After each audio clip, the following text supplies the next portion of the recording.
आप कह सकें कि समर्पण क्या है। हमारे श्री गिरीश जी ब्रह्मचारी आए हुए हैं, बड़े श्रेष्ठ श्रीमद् भागवत के वक्ता हैं। अभी बातचीत चल रही तो समर्पण के विषय में उन्होंने प्रश्न किया। तो समर्पण शब्द का प्रयोग तो अनेक भक्तों के प्रसंग में आता है, पर समर्पण का भी जहां पर अभिमान शेष नहीं, क्रम है, इसकी कक्षा है। पहले व्यक्ति वस्तु को अपनी मानता है, अपनी मानता है तो फिर धर्मशास्त्र कहता है कि भाई तुम्हारे पास जो वस्तु है उसमें दूसरों को भी तो दो। इसलिए वो कहता है कि दान देना चाहिए। शास्त्र ने दान की जो इतनी महिमा बताई, उसका अर्थ यह है कि कम से कम व्यक्ति केवल अपने लिए ही संग्रह न करे, जो उसके पास है उसमें से दूसरों का वो भाग बता देता है।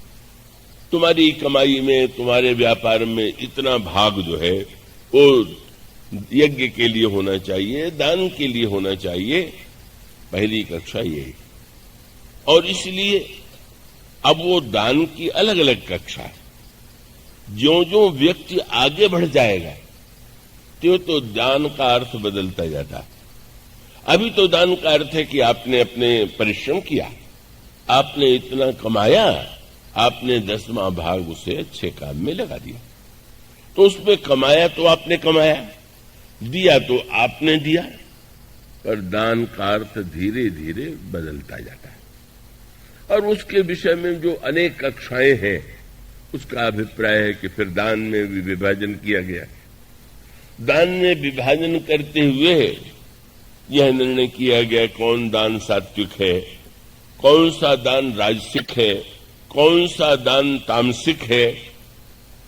मानो इस प्रकार का विभाजन, उसका कई बार अवसर मिल जाता है। हमारे गांव में श्री हनुमान जी महाराज हैं, बहुत पहले की बात है, मैं नित्य पाठ करता था। वहां एक गांव के सज्जन आए, बड़े पात्र में, मिट्टी के बड़े बर्तन में लड्डू भरे हुए थे। अब पुजारी जी नहीं थे तो मुझसे कहा कि लगा देंगे भोग। हाँ ठीक, लगा देता हूं।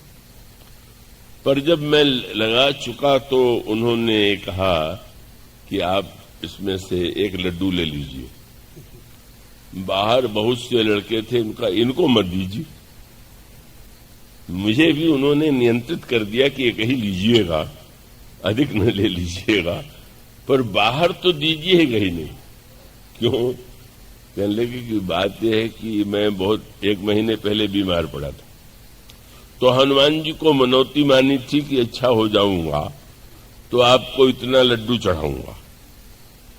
अच्छा हो गया हूं तो लड्डू भी चढ़ाना है, और आज मेरे लड़की के यहां विवाह भी, लड्डू भेजना भी, तो इसलिए दोनों काम एक साथ हो जाएंगे। लड्डू हनुमान जी को भोग लग गया, अब बांट देंगे तो फिर मैं उतना और इकट्ठा करूं।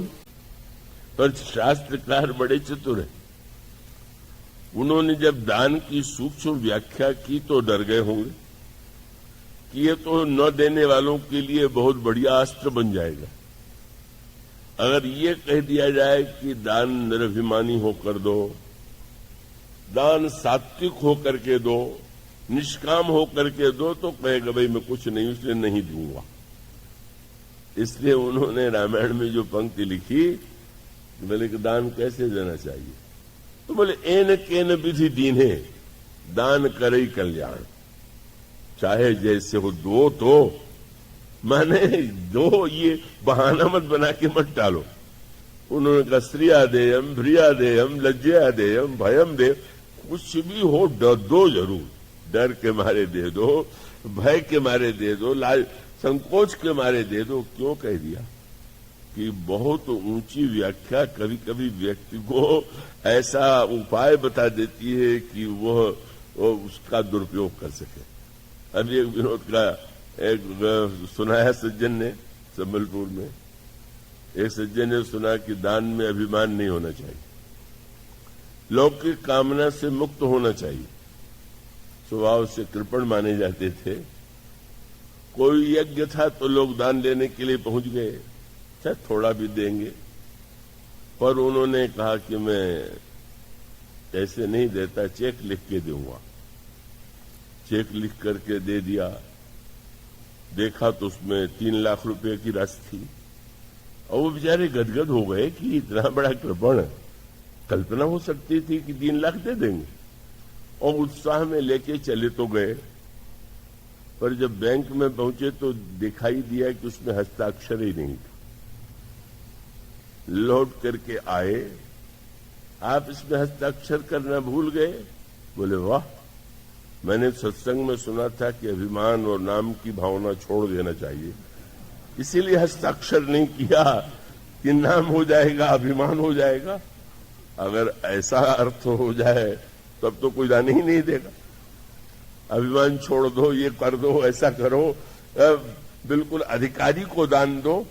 हमारे शाहजहानपुर में इसका अर्थ है कि सूक्ष्म स्तर पर प्रारंभ में ही व्यक्ति नहीं पहुंच जाता, बल्कि वो सूक्ष्म स्तर कभी कभी व्यक्ति को एक भ्रांति में डाल देता है। मेरे शास्त्री ने कहा ठीक है, दान देंगे तो स्वर्ग मिलेगा, दान देंगे तो अगले जन्म में मिलेगा, दान देंगे तो बहुत सुख मिलेगा। बिल्कुल ठीक है। इसी कामना से, इस भावना से देने में भी आपत्ति नहीं, किंतु अगर व्यक्ति के जीवन में लक्ष्य बढ़ना है, आगे बढ़ना है, तो उसे वहीं तो नहीं रुक जाना है। फिर वो क्रमशः पहले ज्ञान की वृत्ति आती है, फिर त्याग की वृत्ति आती है, फिर समर्पण की वृत्ति आती है, और फिर समर्पण के बाद समर्पण के का जो संकल्प है वह भी समाप्त हो जाता है।